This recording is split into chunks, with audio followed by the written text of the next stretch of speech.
Did you know Microsoft has officially ended support for Windows 10? Upgrade to Windows 11 with an LG Gram laptop. Voted PC Mag's Reader's Choice Top Laptop Brand for 2025. Thin and ultra lightweight, the LG Gram keeps you productive anywhere. And Windows 11 gives you access to free security updates and ongoing feature upgrades.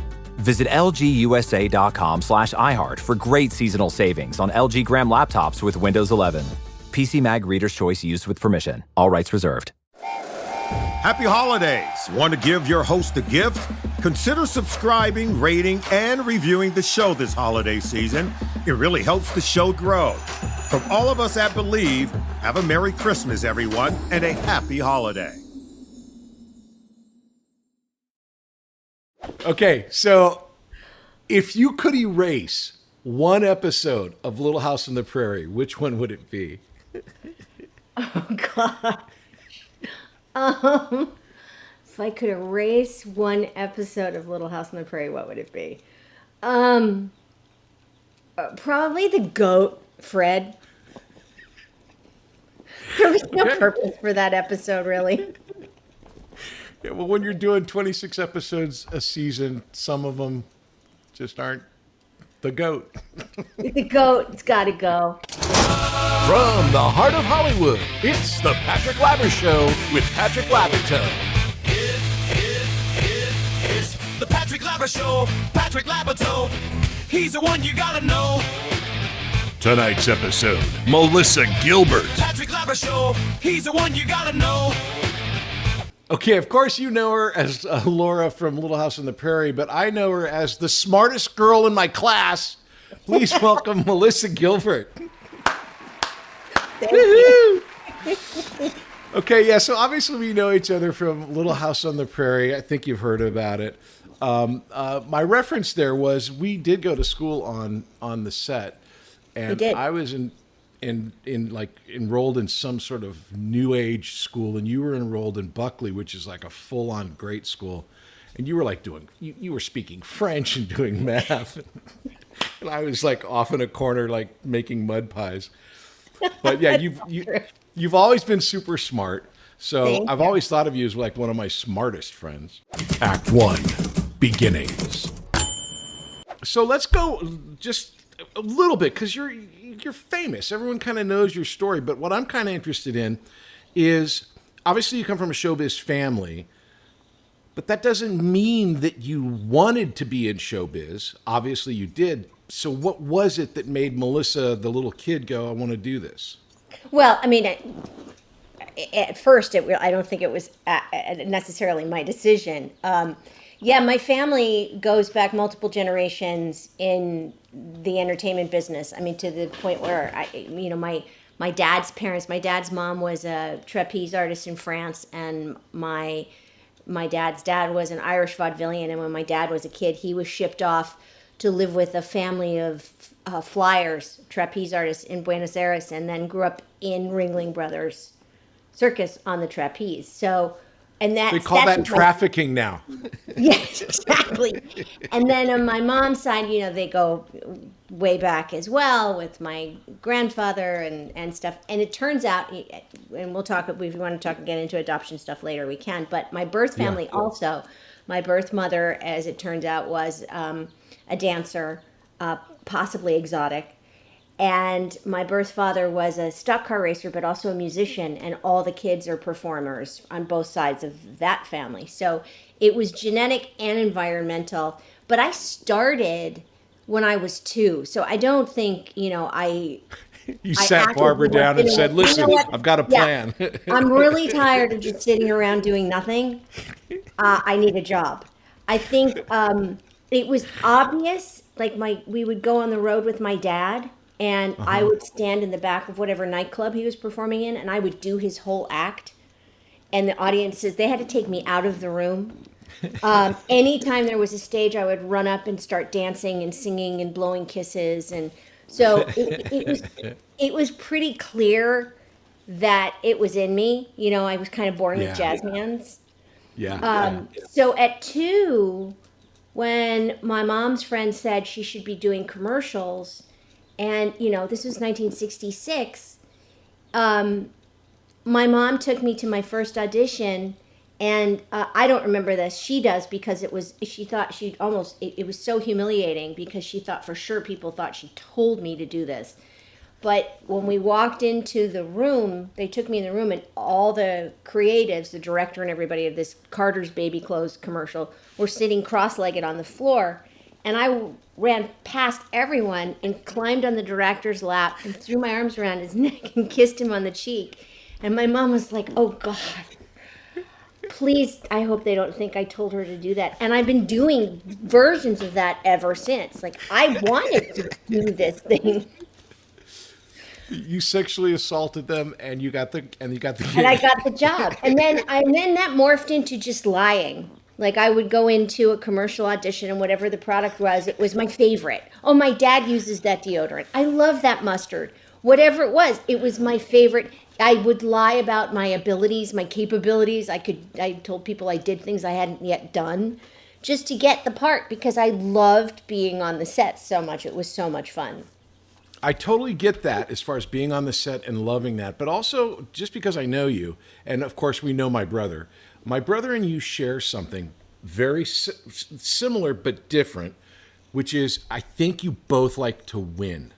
Now, you like to win, but not at the expense of like being bad to other people. My brother likes to win no matter what. But like, was it part of the competition too? That sense of like you wanting to, because I remember wanting to get the job, like it's part of a competition. Was that any part of it, or was it just to get to the end result? Yeah, no, it was definitely competition. And I think if memory serves, I think like if we got the job, we'd get a quarter, and then we could spend it any way we wanted to, which is hilarious. In hindsight, that was my cut. So there was that. And then also, I am competitive. I also, I started studying dance when I was the same age, when I was like 2, and I always wanted to be the best one in the class. And now I've had to temper that as I've aged, because it's one thing. I'm in upstate New York, at our home in upstate New York right now. And I go to a yoga studio down the road, and all the women, the majority of the women in there are my age or older. Uh-huh. But if you put me in a yoga studio in New York City with a bunch of bendy 20-year-olds, I will hurt myself, because I'm trying to be like them or be better. And there's just no way at 61. So I've still got that. I'm trying to learn how to temper that competitive thing and not have it in there. But I think that was just ingrained in me too. It was just in me. I wanted to win. I wanted to be the best one. Drinking and driving is a decision that will change your whole world. Things will never be the same once you get a DUI, because legal fees and time in court are just the beginning. Getting into a crash is another way your world could be irreversibly changed after drinking and driving. Your vehicle may not be the only thing that gets damaged in that crash. You could face a life-altering injury or even death. But you're not the only one who could face those consequences. Your decision to drink and drive could permanently change someone else's world, whether you injure them or leave their loved ones grieving. The next time you're out drinking, call a rideshare, a taxi, a sober friend, or a designated sober driver. Always plan for a safe ride home. The only decision that'll change your world for the better is the decision to call for a sober ride. It's never worth it to drive drunk. Don't risk it. Drive sober or get pulled over. Paid for by NHTSA. Did you know Microsoft has officially ended support for Windows 10? Upgrade to Windows 11 with an LG Gram laptop. Voted PC Mag's Reader's Choice Top Laptop Brand for 2025. Thin and ultra lightweight, the LG Gram keeps you productive anywhere. And Windows 11 gives you access to free security updates and ongoing feature upgrades. Visit lgusa.com/iHeart for great seasonal savings on LG Gram laptops with Windows 11. PC Mag Reader's Choice used with permission. All rights reserved. Back after these messages. Have you ever thought about becoming an actor and making your friends and family jealous? Well, have I got a deal for you. Here at Working Actors School, we offer many different classes so you can become a famous actor like me. And we have a delightful selection of classes, including Adult Weekly. It's every Wednesday at 5:30 p.m. Pacific. Here you will learn how to be an actor with other adults. How do we do it? How is it possible? Is it a miracle? Yes, it is. A miracle called Zoom. We teach everything online so you can become a famous actor and impress your friends and family. So if you want to be a famous actor and make your friends and family jealous, then you need to sign up at Working Actors School. You can get a hold of us at workingactorschool.com. You can sign up for classes at workingactorschool.com. You can make a reservation for the class online at workingactorschool.com. So come check us out. It's workingactorschool.com. Act 2. Success. We'll jump around here. Usually there's a structure to this, but just because so much is known about you, and I know you so well, that like when you were doing Little House, obviously, and then usually when someone does a project on the hiatus, it's like some guest starring part in something. But you did Splendor in the Grass, and you also did The Miracle Worker, which were like not small projects by any means. And it wasn't like you messed around. It was like you went, Patty Duke, that's the one I'll go get. And it's like you made those movies. You didn't just were in them, but you made them. Yeah, that so was again, my production company. That was Half Pint Productions, which we established when I was 14. My mother, who had up to that point been managing my career, decided that it could be more than any of us thought it could be. And so she took me to meet with a real manager, Ray Katz, Uncle Ray, who at that time, had created the Osmond Empire, Cher, Dolly Parton, Lily Tomlin. These were all clients. And so I was the kid. And my mom and I had talked about things I wanted to do. And she'd shown me The Miracle Worker. And I said I would love to play that role at some point. So when he asked me what I wanted to do, I said The Miracle Worker. And he said, okay, let's do it. And it was them, and I think the network ultimately, that said, what about Patty Duke as Annie Sullivan? And they came to me and I went, yeah, sure. Just, jumping headlong into it too. And we did it as a play. That was my first time on stage also before we did the movie. How did you find I don't even know how to ask this, to be on stage with Patty Duke as your first time? I mean, that whole experience was a mind blower because there was so much pressure that I didn't really feel. And I did the best that I could to sort of interpret what I thought might be Helen Keller's life and experience, but I was missing a lot. So before we left we did the play in Palm Beach, Florida, the producers sat my mom down, and everybody said, she's not getting it. There's something wrong. And I remember I had strep throat right before we left to go rehearse on the stage and open the show. And my mom took me to her former acting coach, Jeff Corey, who lived in Malibu at the time. And I remember him giving me milk that had acidophilus in it because it's supposed to be really good if you have an infection. And then he took me out to his studio and, we talked for a while. And I'd worked with him the tiniest bit right before Little House, actually. He worked with me on the narration because I sounded, it wasn't what I wanted. And my mom took me to him and he said, he actually gave me one thing. And he said, why don't you read it like you're a grandmother telling the stories to your grandchildren? And that's what I did. And then it worked. Yeah, it was a really sweet note. This was different. He took me out to the studio and he promised me he wouldn't hurt me and that I wouldn't hurt myself. But then he blindfolded me, put earplugs in and turned the lights out and just threw me around the room and threw furniture in my way while I was walking around for about an hour and a half. And that's how I, through that process, developed how I moved, because I realized that for Helen, unless she knows exactly where she's going, it's new, so she doesn't want to leave. So I was always kind of staying back but reaching out. And then we went, and then Patty Duke, who was amazing, not just as a partner to do this with, but all of the wisdom that she had from past productions. She'd been on Broadway, she'd done the movie. The last thing I was having trouble with was my only line, wah wah. I was having a really hard time getting it out where it sounded the way I wanted it to. Yeah. And she said, "Do you want me to tell you what they told me?" And I said, "Yeah." She said, "Say it like you're really constipated and you can't poop." That simple.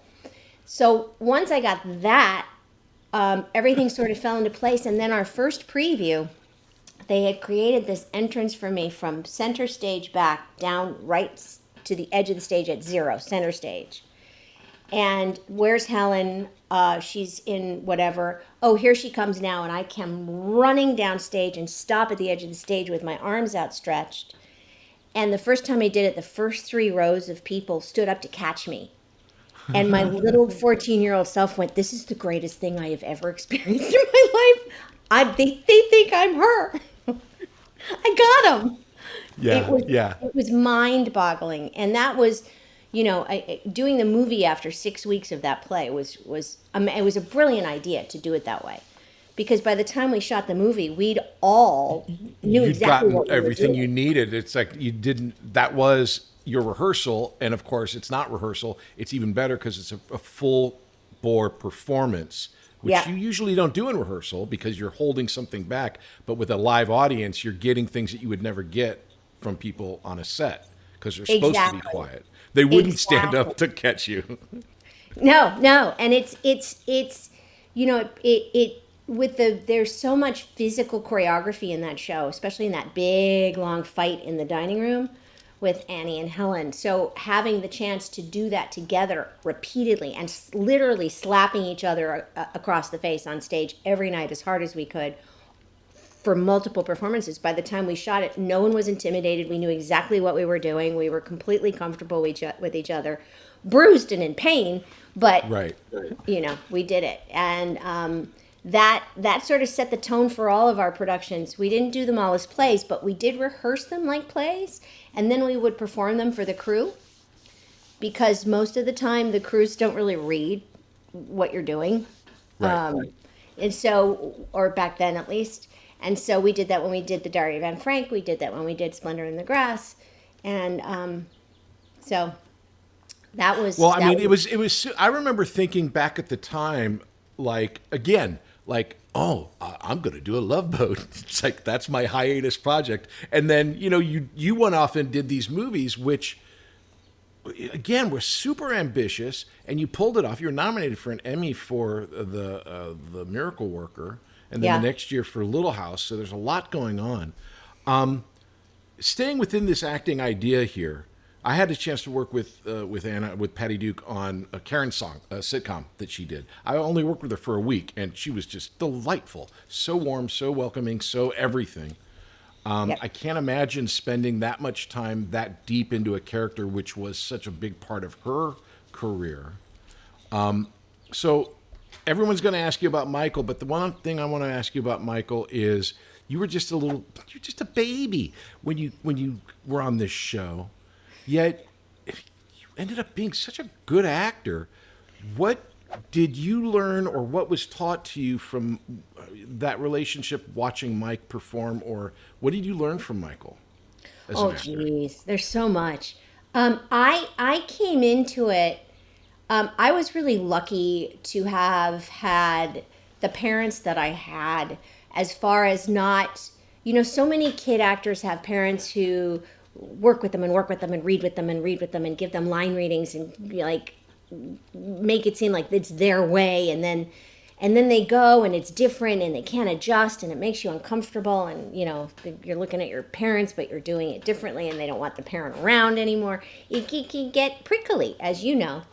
Yeah. My mom really didn't do that, oddly enough. As much of a stage mom as she was, she sort of navigated my career, but once we shot the pilot, she wasn't, I don't know if you remember, she was almost never on the set. We had set sitters. Yeah. She'd come every once in a while because she also had a baby at home. She had my sister. Right, she would come in with Sarah. That's when I would remember seeing her. Yeah, she would come and visit her. She would come for special episodes or special scenes or something. And basically, all she ever told me was to listen. That was it. She just said, listen. Because you never know what someone else is going to say. It could be wrong. It could be different. You have to be prepared to respond appropriately. So that was what I was armed with when I showed up on the set for the pilot. And Michael just sort of really, for all of us littles, Melissa, Sue, myself, and the babies, Robin and Rachel, he just sort of nurtured performances out of us. It was just very easy with him. He just, he would praise us when we did well. And then he would, scowl if we weren't completely connected. I think he found us all really enchanting.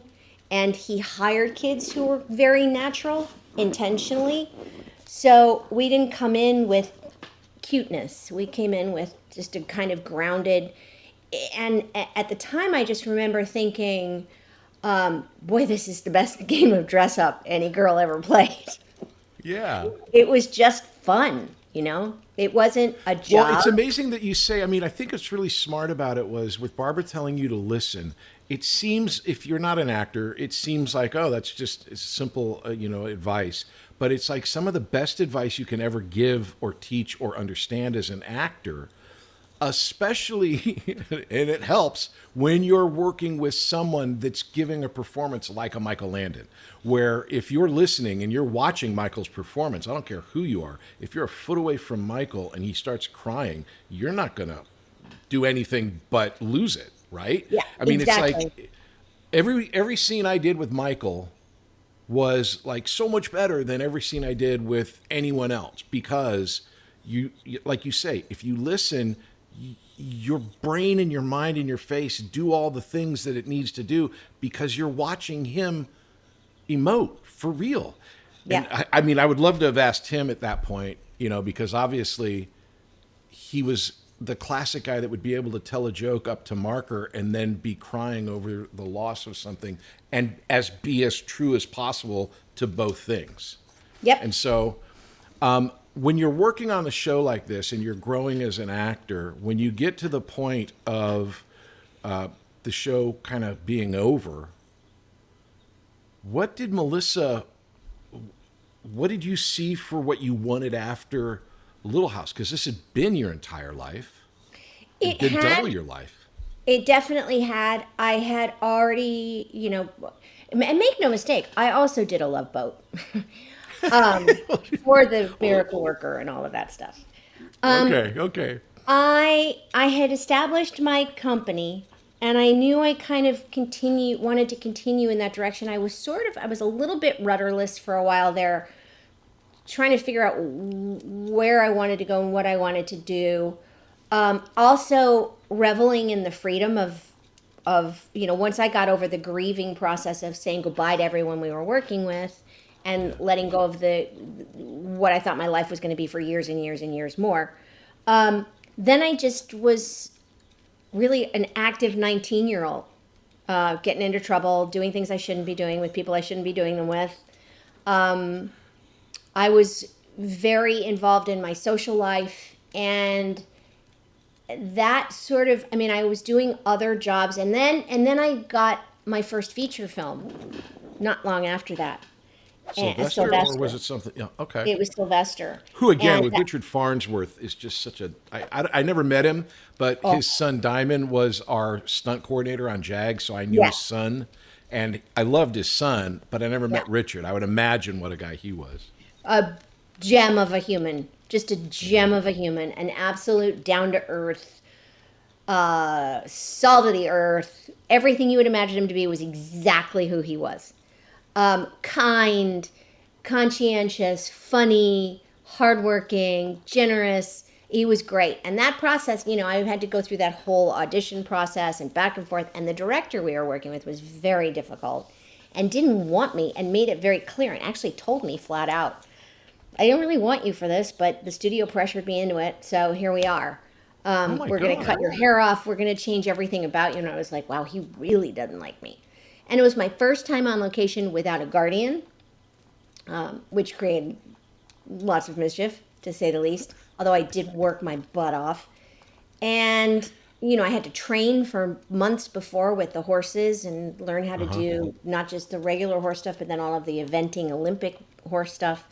So that was, that consumed me for a couple of years there until it came out and didn't do well and kind of went away. And I figured it probably wouldn't And then I just sort of, I produced another couple movies a week. And then I auditioned for an off-Broadway play in New York, and I got it.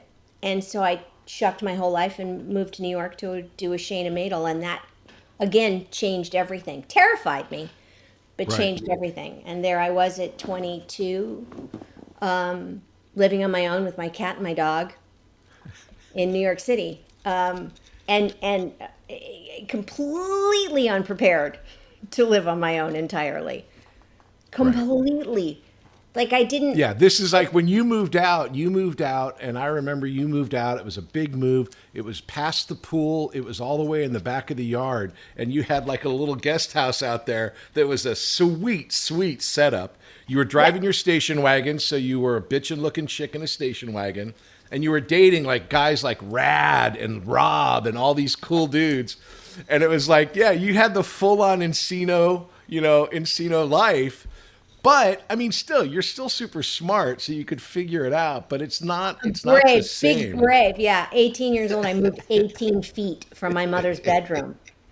When I moved to New York, though, was when the rubber really met the road, and I had to figure out how to do so much stuff that I had no clue about. Like I didn't realize that you could break $100 bill at a bodega, and you didn't have to go to a bank. It's little things like that. I didn't know how to clean a toilet. I didn't know. I mean, I actually, at one point, I let the dishes pile up in my sink so bad, and I didn't have a dishwasher, so I threw them out and bought new dishes. Thank God. Yeah. On my, $700 a week salary at that point. Genius. Right. It's just, and again, kids in the business, and let's talk just a little bit about that. And with the idea that it's a weird deal where the job that we're doing, right, is exactly the same job that the adult actors are doing, but you got to go to school. So it's like Robert De Niro is doing the same job I'm doing, but then I've got to go to school. You're doing the same job, not Michael, because Michael is doing 5 other jobs as well, but like any actor on the show. And when you're faced with that, and you've got all of these things going on, like you said, you were, you said it, and I'm still shocked, and I was there, that you were only 19 when this came. It's like you had a personal life at 19, and it was like, what was it like for Melissa Gilbert, who? Sorry, I'm monologuing here a little bit, but that's okay. For the people watching, we're all kind of the same age. That's who watches this show, so they get it. Yeah. Back in the 70s, if you were a TV star, you were a TV star. Yeah. There was no internet or anything where everybody knew anything about you. If you weren't in the Enquirer or the Star, then you were just whatever people believed you were on the TV. So here you are, America's sweetheart, literally. Maybe a few years ago, they let you take the pigtails out, but now you're 19, you're a real life woman, and you're out in Hollywood. For you, Melissa, was it difficult to like convince people or like have realistic relationships with friends or people or boys that didn't expect you to be like Laura? It was weird.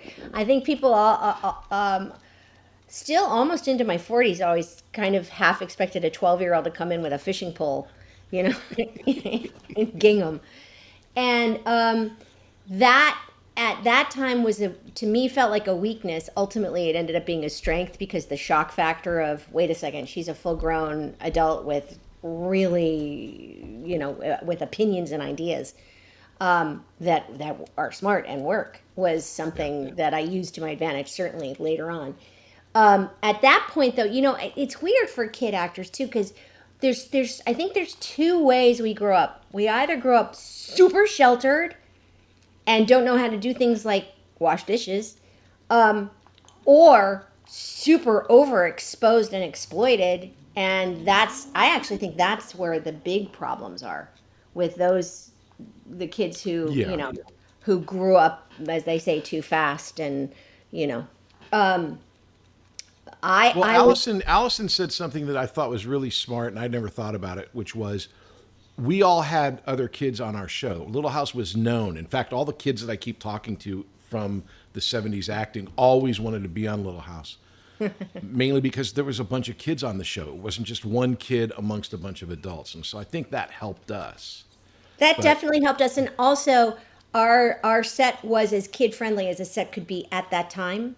You know, even with all the adult shenanigans going on, we were sort of protected from a lot of that. Like, I didn't know half the stuff that the grown-ups were doing until they started writing books about it.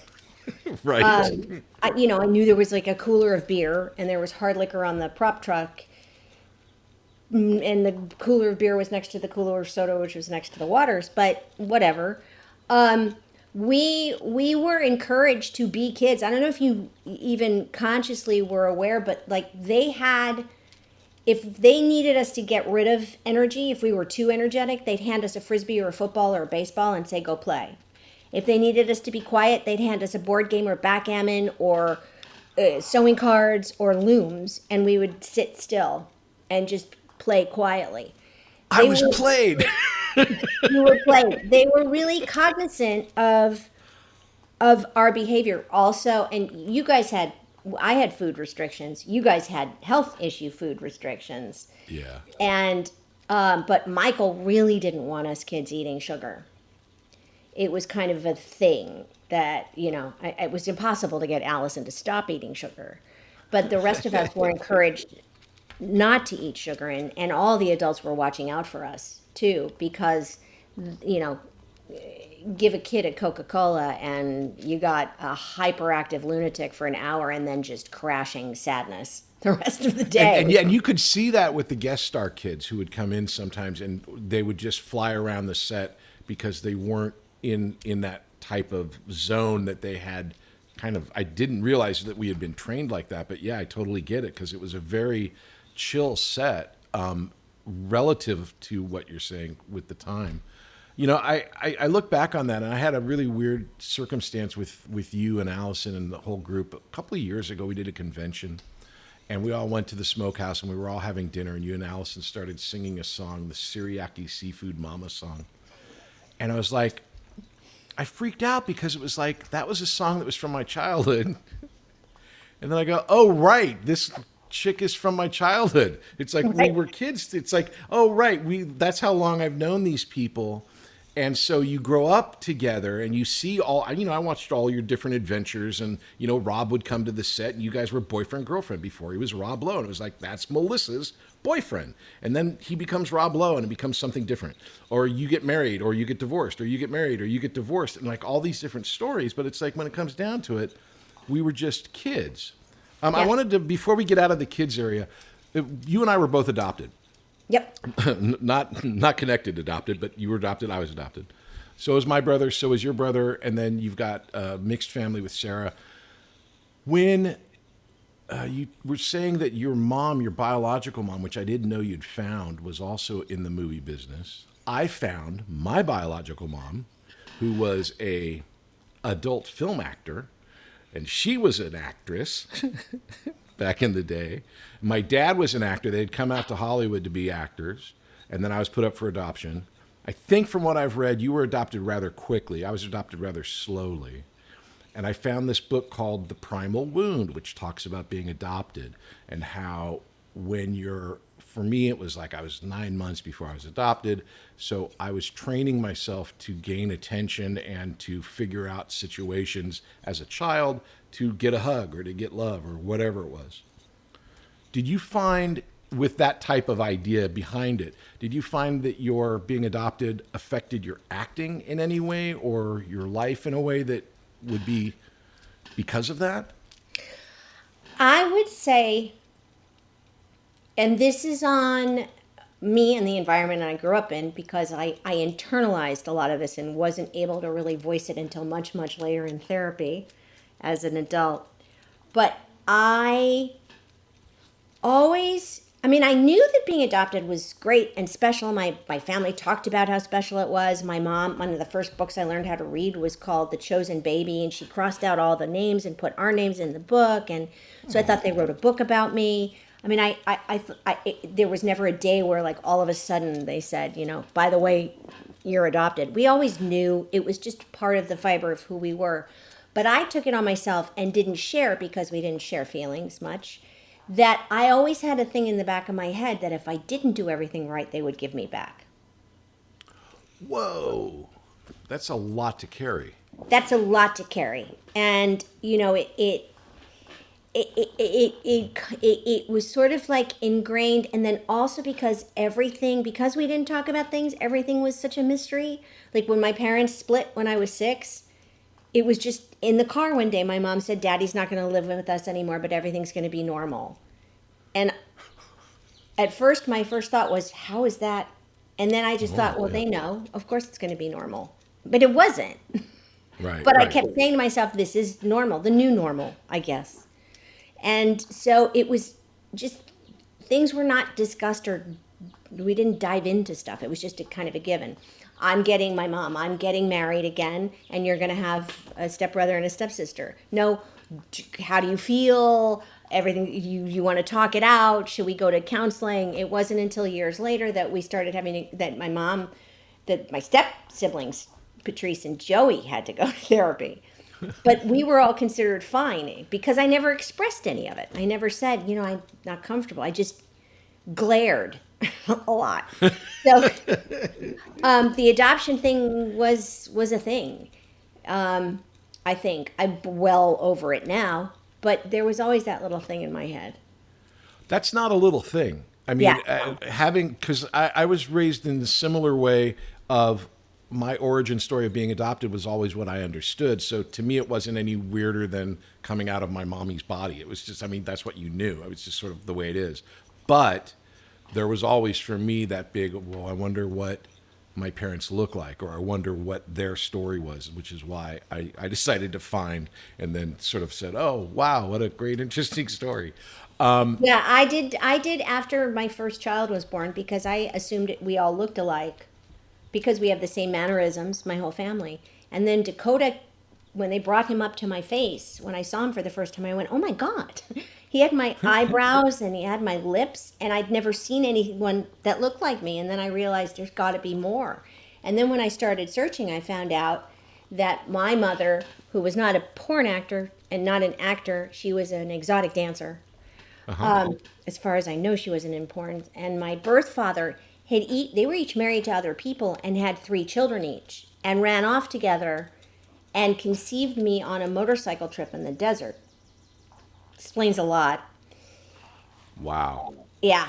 And then they left their spouses for each other and got married after pregnant with me, and moved all the kids in. So that I was number 7. So the decision was made to put me up for adoption. How is this? I'm not how. I mean, obviously, it's not like we talked about everything in our life. I have 7 brothers and sisters as well. Oh my My gosh. father, I know, right? And the story that I tell is that when I found my mother, she had already passed away, but I found her family, and it's a very complicated story. So I never met her, but I met her family, who was a step family. She had 3 kids that she had inherited with the husband that she married. So like she had 3 kids, but they weren't her biological kids. She only had 1 biological kid. The father had a lot of them. But they would watch Little House, and when I would show up on Little House because of my eyes, they would go, oh, that's probably your kid. And they would make fun of her like that. And it was like that, yeah, they were right. My birth mother too passed away before I searched. So I only had my birth father to find, and I still haven't looked for her side of the family because there's too much. There's just too much. Yeah. But when I called him and told him I was his daughter, I didn't tell him who I was. And then he asked me, well, who are you? What do you do? And I said, well, here's the thing. And I said, did you ever watch Little House on the Prairie? And he said, you're Laura, aren't you? I knew it. He knew it. Like he could see. And when I met my half siblings, we all look alike. So you could definitely see it. So it's pretty clear. For an adopted kid, that's a big deal, and I totally get that, because it's something you just grow up not expecting it. And just while we're here, obviously Jonathan Gilbert played Willie on the show. My brother played Albert on the show. A bunch of other siblings were on the show, so it wasn't weird to work with your sibling. But then Sarah comes along, and she ends up being an actor. What was that like for you, where you your experience as an actor, you're living in the same house as all these other actors. Was it an acting thing, or was it just like, were you guys all doing your own thing? It just all happened to be acting in different. Jonathan was on Little House and then kind of went away, but that Sarah, was more what it was. But Sarah started because she would watch us come home at Christmas with all of our cars, the cars all loaded up with gifts from the crew. And she decided she wanted that. And my mom said, well, if you want that, you have to be an actor. And that's how Sarah started. Well, okay. There's always a secret origin somewhere. Yep. So far, so good for Sarah is all I got to say. I still remember her not walking in, being carried in by your mom looking like a Madame Alexander doll. She had her in these dresses that were so elaborate. I was like, how is this little baby even dealing with all of this? She hated those dresses. I took her. We used to have, when I learned to drive, we used to have sister lunch every couple of weeks, and I would take her somewhere and we would go have lunch. So I had to wait till I was 17 to do it. So she's 6 and I'm 17. And the time I took her to Melrose for lunch, and we had sister lunch, and we were walking by the Doc Martens store, and she saw the shoes. She went, I want those. And I thought, my mom is going to hate me for this, but I took her in and bought her some Docs. That to me, that's Sarah. That's who Sarah is for sure. 100%. She knows herself. We'll be back after the. Drinking and driving is a decision that will change your whole world. Things will never be the same once you get a DUI, because legal fees and time in court are just the beginning. Getting into a crash is another way your world could be irreversibly changed after drinking and driving. Your vehicle may not be the only thing that gets damaged in that crash. You could face a life-altering injury or even death. But you're not the only one who could face those consequences.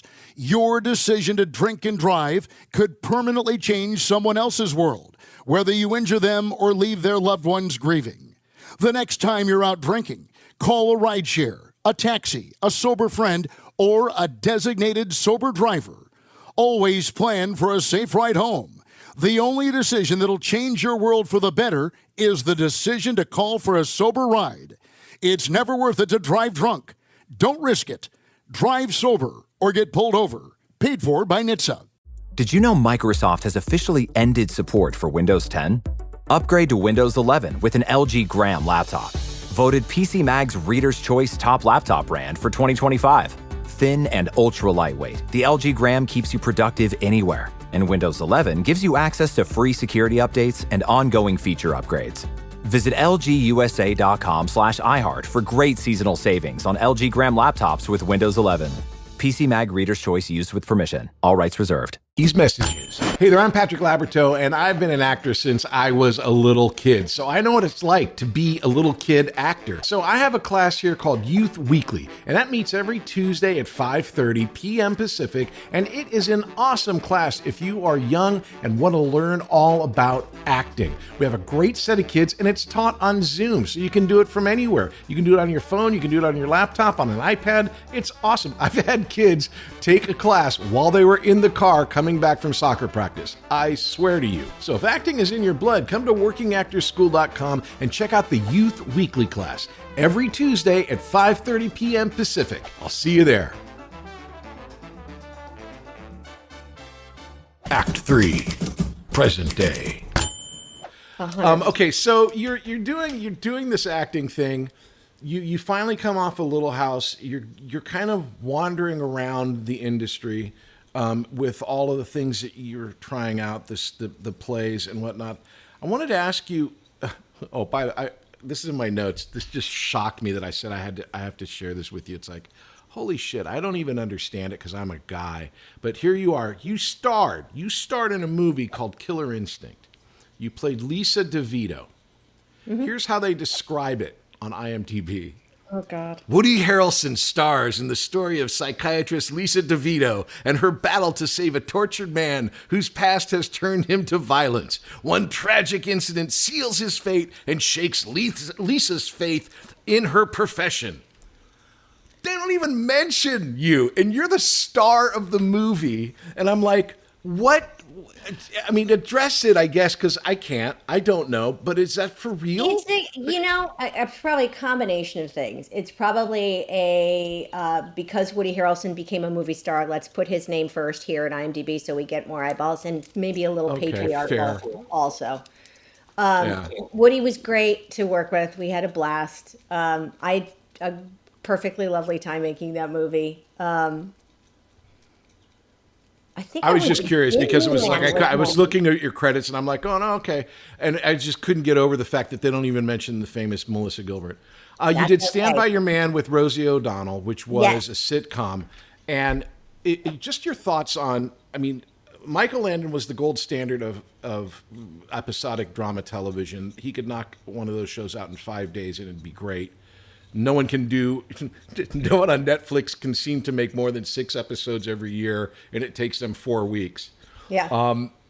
Stand By Your Man's a sitcom, completely different situation. How did you like it? Did you hate it? What were your thoughts on the differences?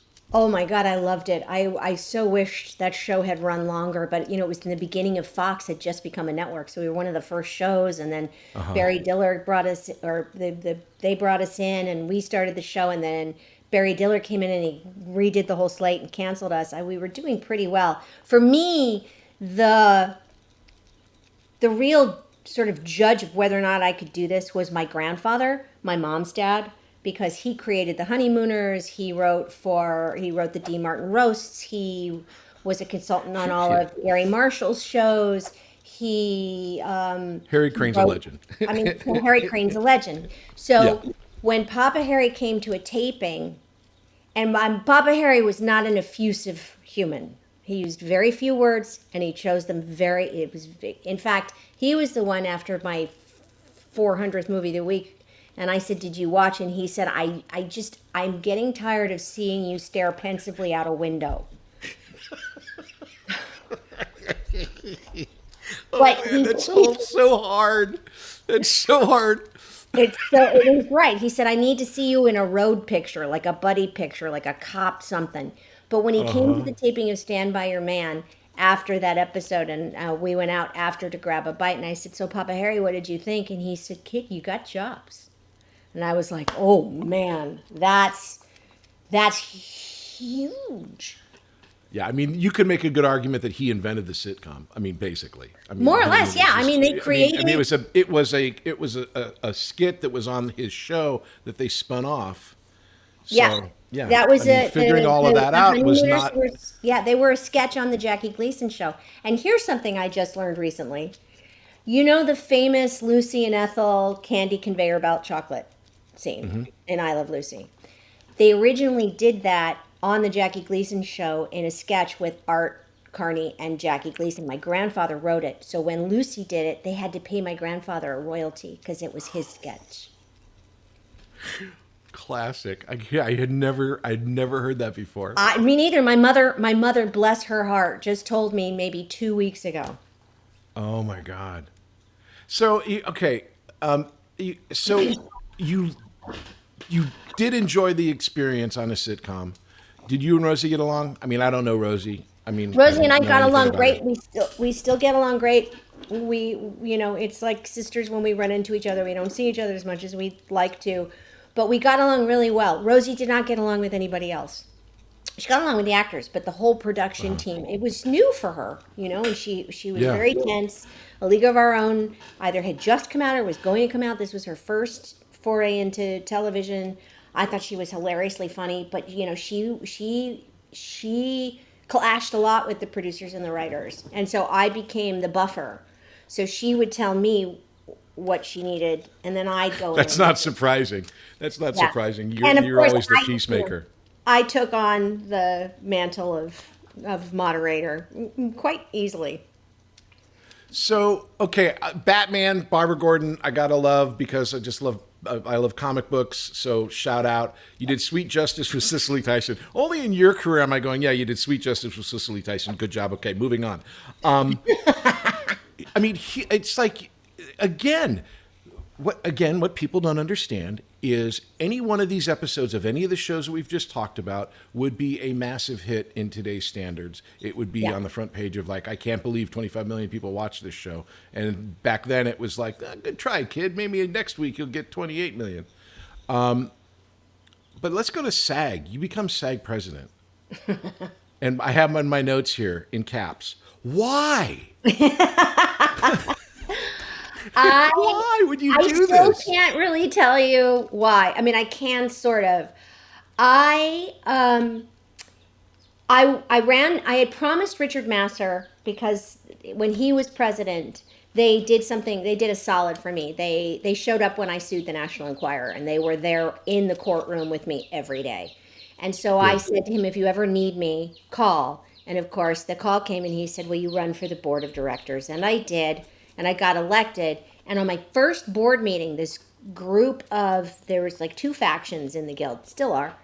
They came and pulled me aside and said, the presidential elections are coming up next year, and we want you to run. And I said, you haven't even seen me in the boardroom yet. Are you nuts? I can't be the president of Screen Actors Guild. And they said, nobody can. There's no teaching school. James Cagney had no idea what he was doing. And I said, well, give me a minute and let me talk to some people. So, of course, the first person I called was Patty Duke, because she'd been president of the Screen Actors Guild. And she said, do it. You'll learn more about yourself than you ever imagined you would know. And that's important. She said, and mostly you're going to learn how to say no, which is not your forte. And I was like, oh, great. So both true, yeah. Sort of existential lesson. Fab.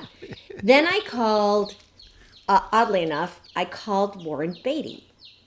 And I said... As one does. As one does. Well, he was always sort of an advisor in an because of Splendor, or how did you? No, let's be honest. Warren Beatty loves the ladies, and you are a beautiful lady. Was there a whole thing of like, hey, sister, what's up, pussycat? I was a kid, and we met, and then I was a young adult, and we sort of like hung out in groups together, and then we watched. Buffer zones. Yeah, there was a friendship, a long friendship that still exists. Okay. And so when this came up, I was like, I got to bring out all the big guns. So I called him and I said, I don't want to do this. I said, I could run for vice president if you want to run for president. And he said, pardon my language, fuck you. I would rather be president of Cambodia.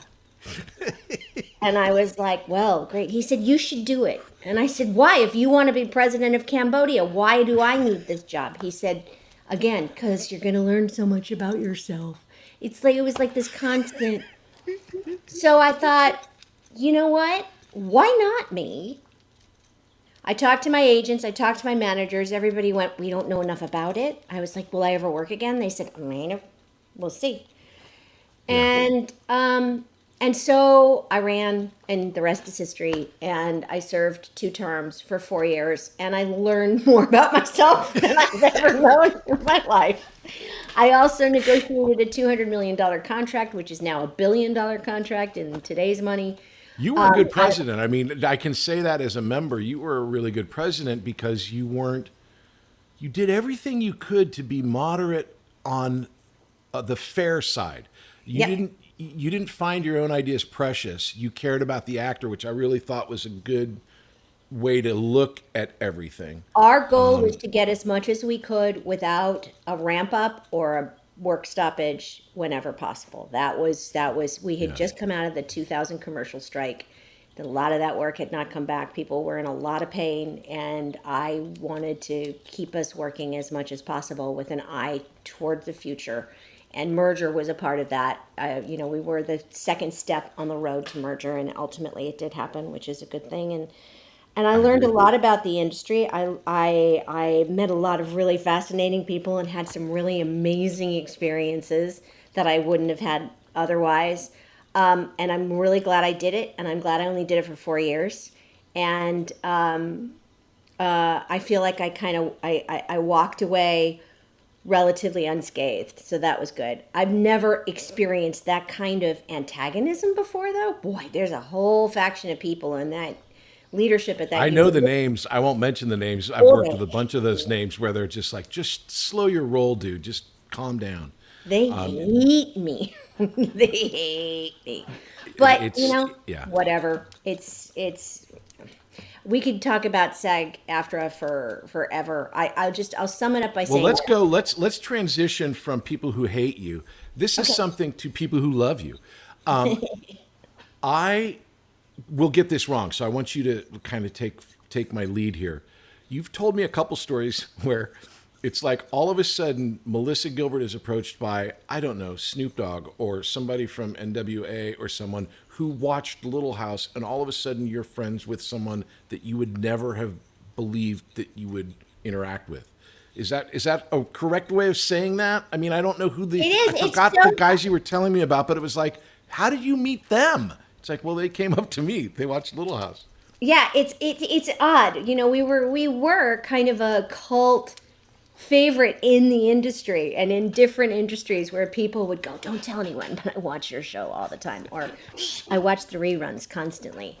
I was in New York City. Tim was doing a series right after COVID that Curtis 50 Cent was executive producing.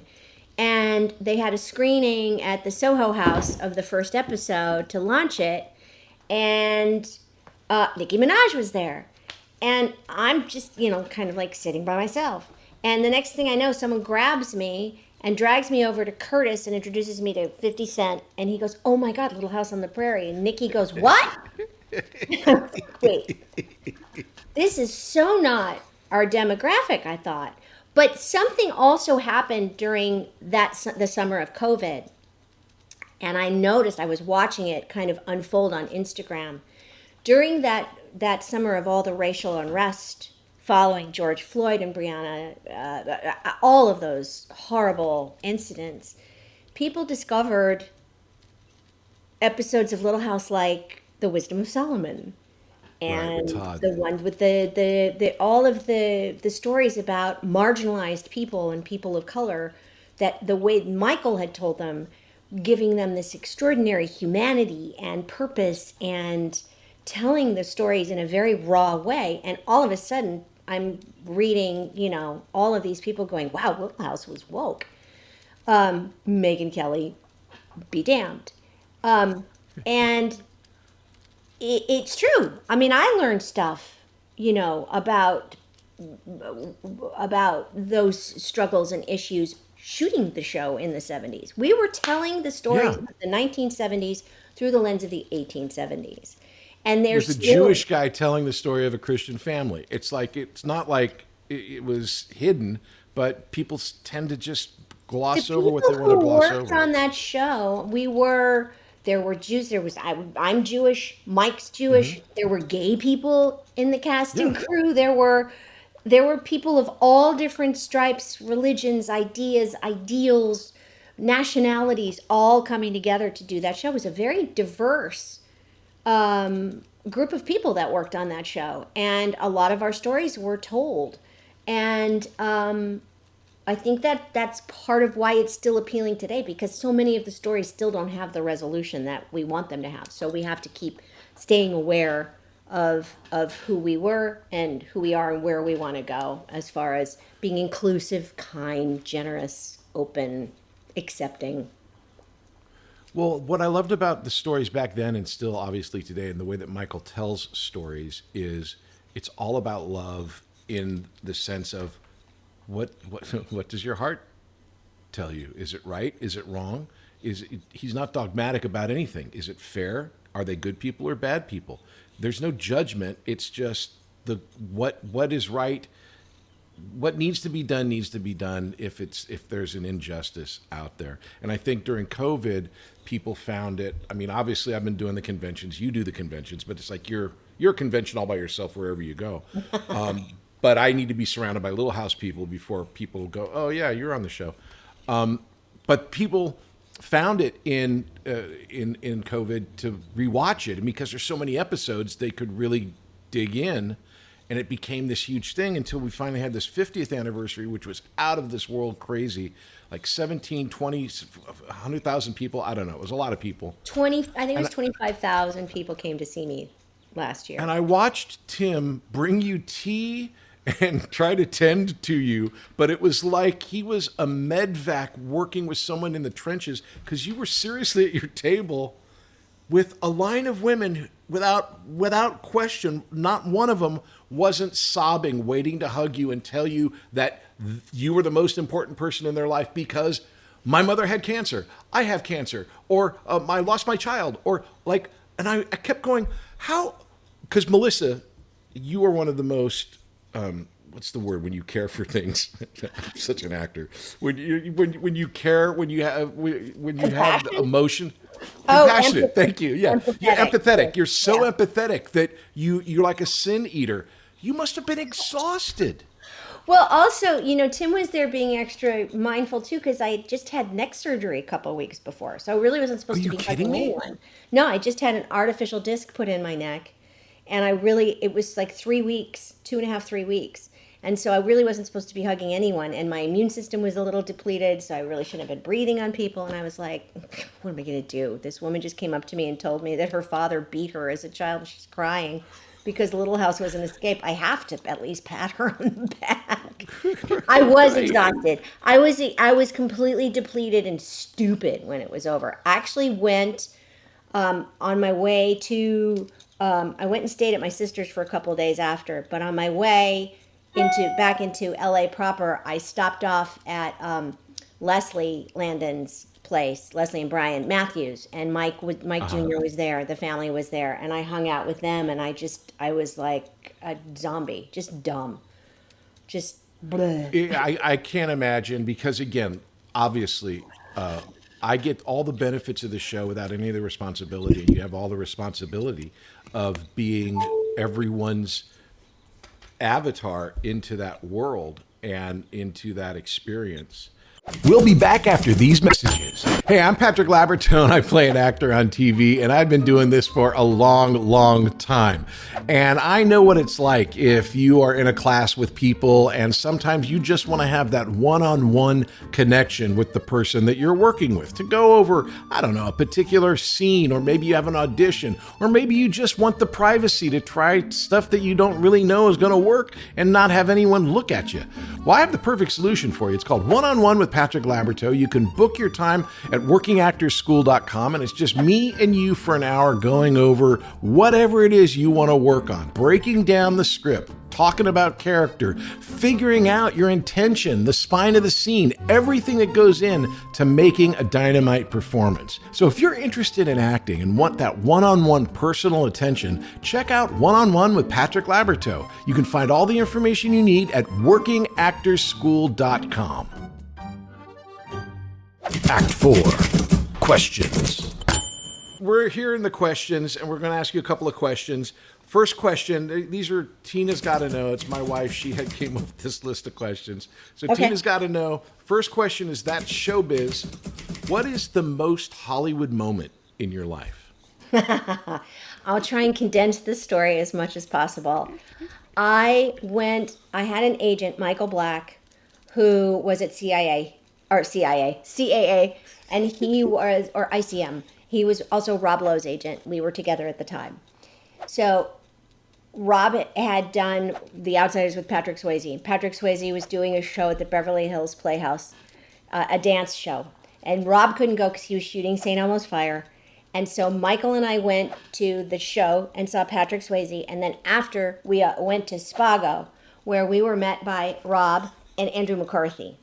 So we were sitting at a table, Michael, me, Rob, and Andrew McCarthy. And then the door, there was like a commotion at the door, and Liza Minnelli came in and beelined and sat down at our table and was hiding alcoholic beverages because she wasn't supposed to be drinking by putting them in front of me.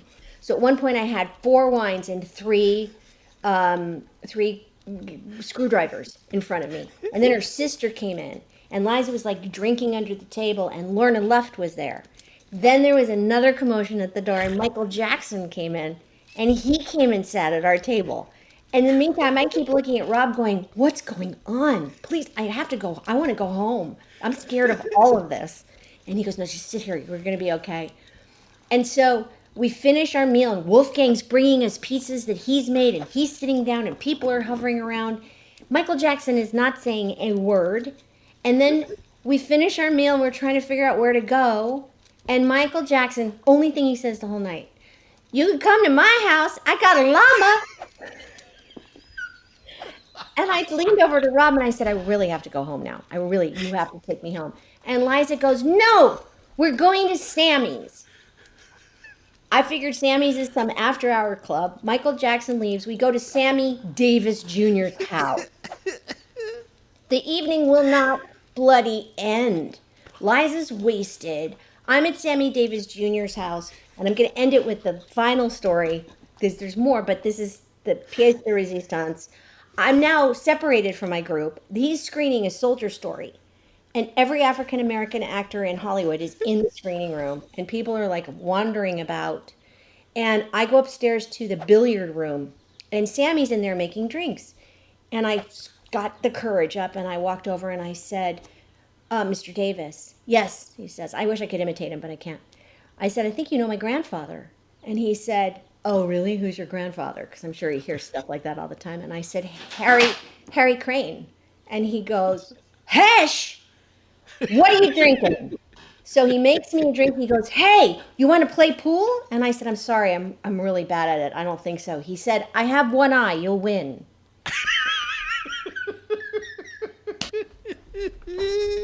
And I'm going to retire this question. There's not a better story. Holy shit. It's a good one. It was the craziest night ever.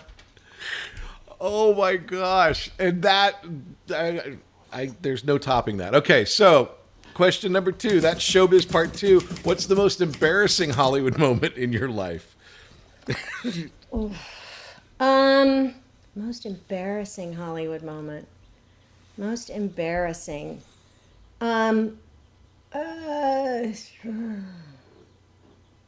I'll tell you, for me, I just visited my agent and I didn't get a part that I was really hoping for, and I was in a foul mood.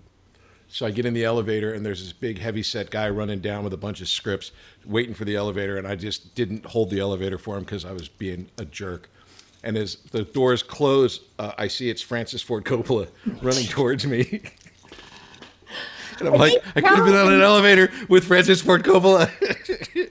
I loved the show Nip Tuck. Really loved the show. I was like a huge Nip Tuck fan. And I had an audition. I had to audition. And so I went in and I was really nervous. And I read, and they had me read again. I was reading for Ryan Murphy and everybody. And as I walked in, there was like this big metal sculpture of a banana plant, but it was all metal, like brassy. And I read, and everything was okay, and it went really well, but I was still like so nervous.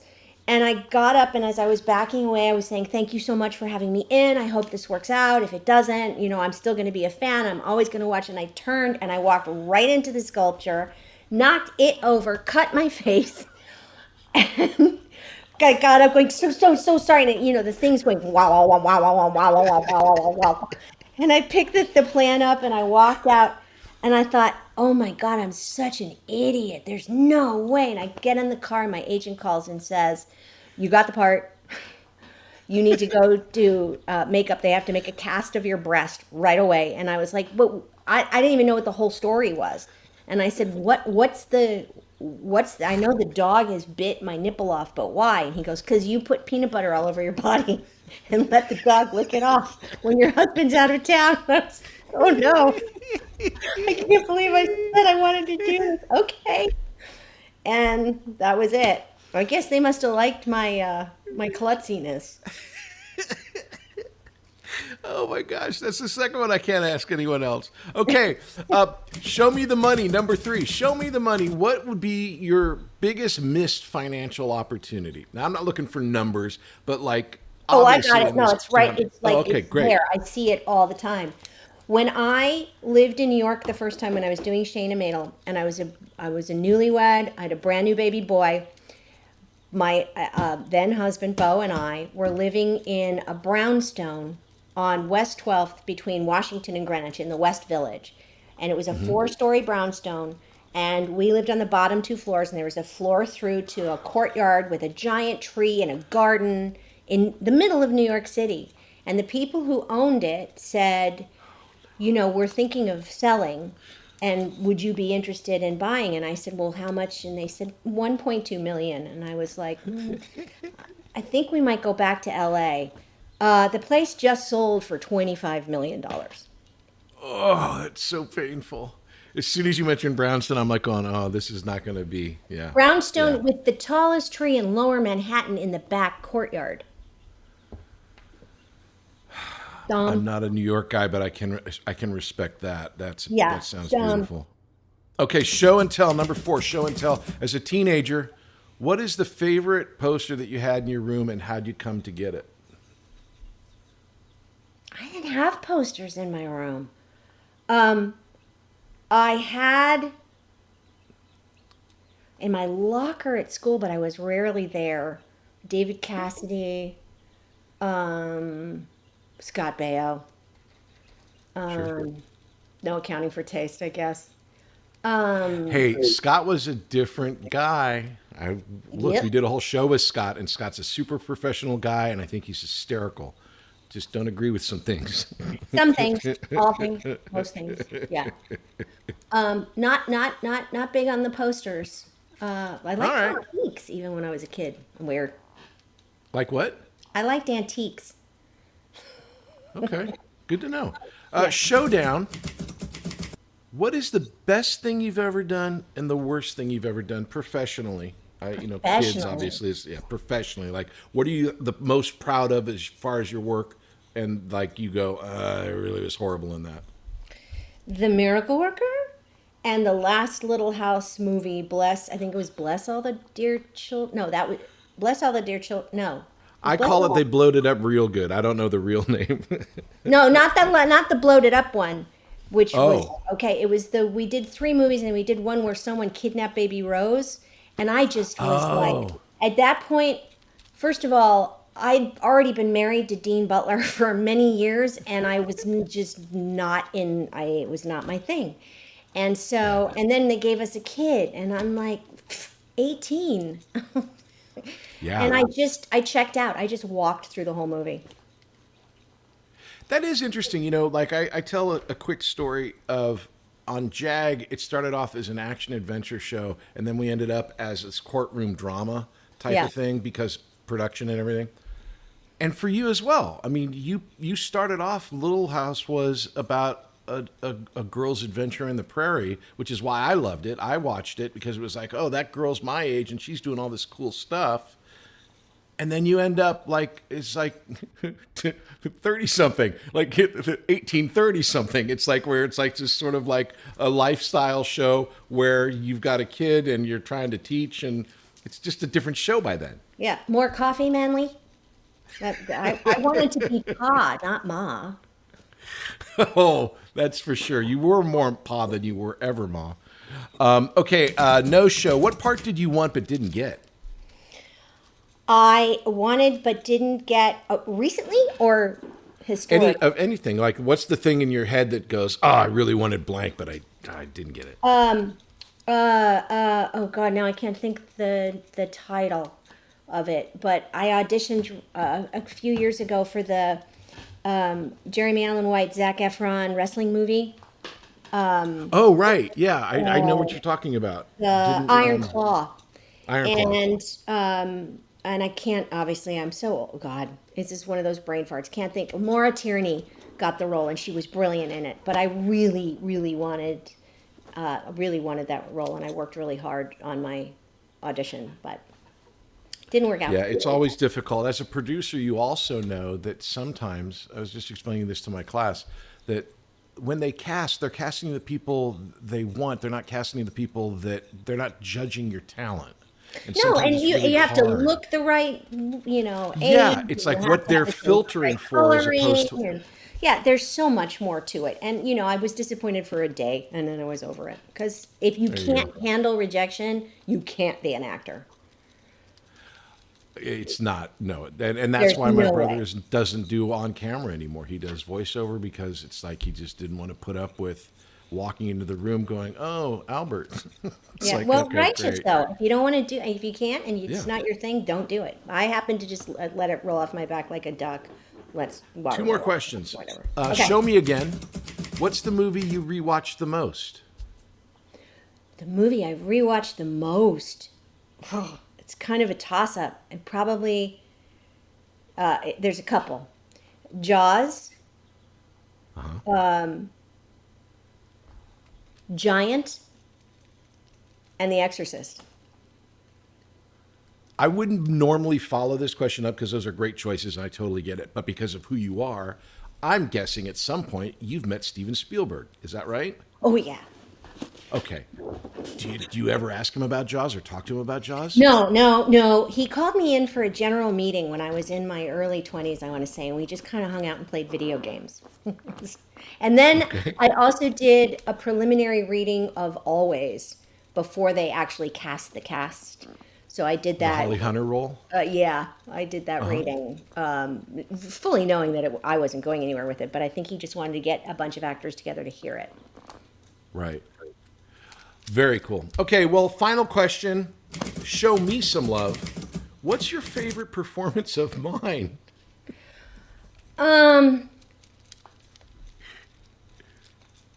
What's my favorite performance of yours? You had some classics on our show. The Cheaters. Was it The Cheaters? Yep. Cheaters is the name. Cheaters was pretty great. The Wolves was pretty The great. Wolves. I got to tell you, I still have to apologize to you for the Wolves. So I tell this story because the Wolves, I'd watched Bunny and the Race on like a Wednesday, right? I auditioned for Michael on Thursday, and I'm in the hay loft with you on a Friday, right? For the Wolves. And I'm still full on fan. I'm just like going, so in this episode, what happens here? And you're like so sweet, but you're like at one point halfway through the day, you're like, dude, you're on the show. Just chill out. Just relax. Did I?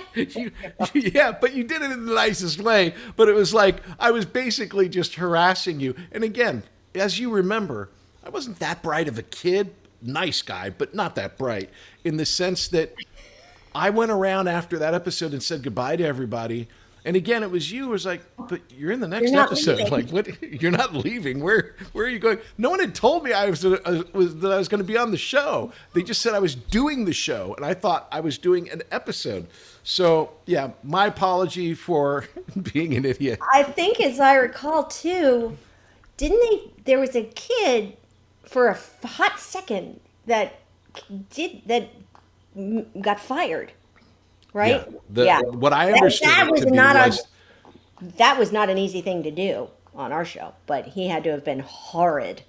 The story I heard, and I love it because it just checks all the boxes of how that place worked. And that's the reason why I auditioned Thursday and started work on Little House on a Friday, literally, was there's a kid playing Andy Garvey.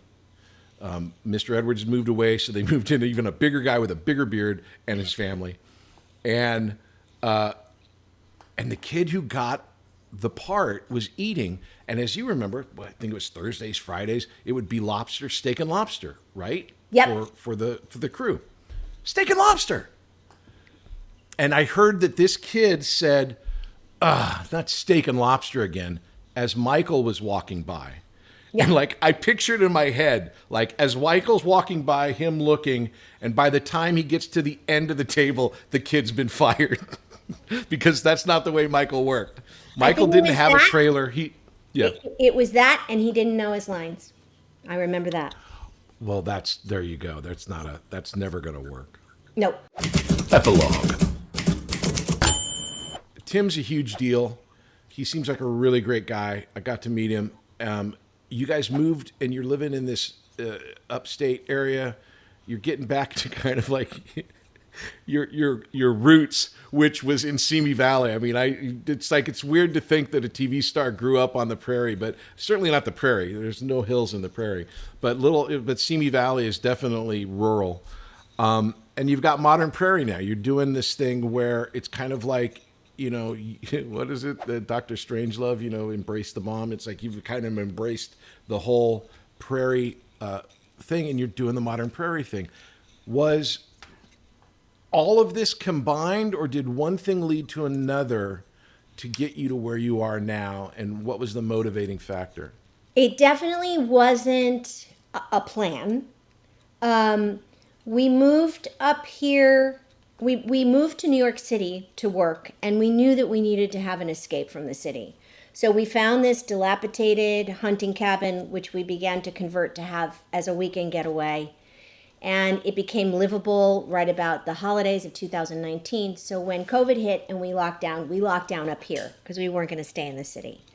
Right. And during that process, we'd always talked about having a garden and having chickens. Well, that was the time to do it. So we built it all ourselves. Couldn't find chickens to save our lives. Chickens were like toilet paper. Everyone was buying toilet paper and chickens. We finally found chickens, so we started raising our first chickens. And I was posting about all of this and posting our menus and the recipes I was cooking. And CBS This Morning got excited and decided to send someone up to interview me. Mo Rocca came up. And so I did an interview about it, and they talked about it in Back to the Prairie. And my literary agent called me after seeing it and said, Back to the Prairie is a book. It's a book. Yeah. And I said, really? I'd already written an autobiography, a cookbook, and a children's book. And he said, it's time for an update. Your life has changed. Let's do it again. And so I wrote Back to the Prairie. And okay. Right about the same time, I've been toying with this idea that there's some sort of prairie, that kind of clothing home line, but I let it go for years. And then I became friends with Nicole Haase, who is now my partner in Modern Prairie. She comes from the retail world. She's brilliant. She was, Greg Williams of Williams-Sonoma's right-hand gal. She launched Tabletop for Williams-Sonoma. She was working with a company that did swimwear, and we had a mutual friend who introduced us. And I was like, I can't find a bathing suit. It's torture when you're a woman, period. But when you're a woman of a certain age and your body's changing, buying a swimsuit is worse than jeans. It's torture. And she was like, I got your back. And so much so, she fitted me in swim. I had like 20 swimsuits. I was like, I'll take a picture for Instagram. I'll do an Instagram live with you. And we started chatting, and I told her that I had there's this Prairie something. I don't know what it is. She said, let me get back to you. And she came up with this whole deck for Modern Prairie. So we could take the Prairie, the community, which is the biggest part of Modern Prairie, the love, the supporting one another, and it's that line of women waiting at the table, basically. That's who they are. And now, because of Modern Prairie, and they're on our app, they're on our email list, but on our app, which I'm on every day, they're supporting each other now. It's been 3 years. They're getting together and doing things together. They attend our grief support groups and our caregiver support groups. All of our events are free. And our fun stuff like watercolor painting or needle felting or quilting, pie making. And it's just, it's grown in leaps and bounds, and now is a multi-million-dollar business. Neither of us. It's beautiful. The website's amazing. If you ever want to go to a website and see pictures of Melissa Gilbert, that's the place to go. Oh my God! Well, I'm still the main model. We have other models. But of course, no. But there's nothing wrong with that. That's exactly that's what it is. That's the whole ethos. And you see these people at the conventions, and it's like, I mean, I hate to make this radical of a comparison, but it's like Star Wars. There's people that fall in love with the world in the same way that they're falling in love with the prairie world, which is way more real. You can really live a certain lifestyle in that way where it's comfortable. And, we're very much dedicated to elevating women, particularly the seasoned woman, as we call her, which I am, and giving us a place to be appreciated and understood. And to, one of the things that I was just reading on the app, and we say this all the time, is when you see elephants in the wild and a female elephant is injured, the other female elephants surround her until she's better. And that's literally what we're doing for one another. And the majority of the businesses that we work with, our collaborators, are female-owned or family-owned. They're all here in the United States. And it's making a difference. We have women who are now, we've got women on the app who are going through chemo for the first time, but there are women who've been through it before them who are sharing their experiences together. It's a really wonderful thing to see happen. And these women are now trying new things. They're traveling to new places together, or they're trying new jobs. And so many of us at this age are just kind of pushed aside. You know, we're either that doddering old crone or that horrible Mrs. Kravitz. Right. And we're so much more than that. So we're helping women to come out of their shells now in this last third of our lives and get the appreciation and respect that we deserve. I think it's amazing. And I think you guys have done a great job with that. There's that word again, compassion. It's like it's infused throughout the whole idea, which I think makes it different than just sort of like a marketing thing that's like it could be easy to do a marketing thing, but there's no joy in that. And, you know, I'm sure that you get it's soulless much more work if it's that. Yeah. It doesn't have the heart. So let me ask you this. So you're doing this. I'm not saying that one stops the other, and there are different phases in everyone's life. Do you think of doing acting at some point? I mean, not like you're not doing acting now. I'm acting. I last season, there's a show on Hallmark that Michael Landon Jr. produces called When Calls the Heart. It's been on, this is season 13. And last year, after being at the 50th, he was like, we should maybe, so he called me and he said, would you do an arc? And I said, well, of course. I mean, yeah, put a corset on me and some lace-up shoes. I'm all in. So they brought me in as the love interest for Jack Wagner, who's their older leading man on the show. I like to say I'm no longer an ingenue, I'm an old genou. And it went really well, so I'm going back this year for 5 more episodes. And so this summer I'll be back and forth to Vancouver. And, you know, I just did a play in the city, a 2-hander with a wonderful actor named Mark Moses, where I walked around on stage in a bra and panties for the love of Mike. Nerve-wracking. For the love of Mike Landon. Oh my God, I can't even imagine what it would have been like to have him in the audience seeing that. Well, he probably would have been in the audience without a shirt on and his suspenders on with that big hat. It's only fair. It's only fair. Well, okay, good. So, I mean, obviously, you know, Jack Wagner, by the way, we had him on our show, the C-Dad Run thing that we did, and I really enjoyed working with him. He seems like a really good nice egg. guy. He's a really good egg. And Mike Landon Jr. is like just such a sweetheart and so talented. So I'm glad that, I mean, that show's been going for a long time. Yep, a long, long time. And for me, it's like going home, knowing that, you know, he's watching. I can imagine, right? I mean, literally, it's the same ethos. Definitely the same vibe. And even though it takes place in 1920, it's great. It's a lovely, lovely show. So it's nice to be a part of something like that. I'm constantly doing little indie stuff with Tim. We just did a play reading that my son wanted to do in the city. So I'm always working, and acting will always be my first love. I love it. Do you guys like working together, you and Tim? We love it. He's my favorite director of all the directors I've worked with. I've never got the chance, but I've heard everywhere he's a really good director. He's such a good director. He's an actor's director, and he loves working with actors, and they love him. And he's just so smart. He's just so smart, and he's an amazing good for the actor. smartest girl in class.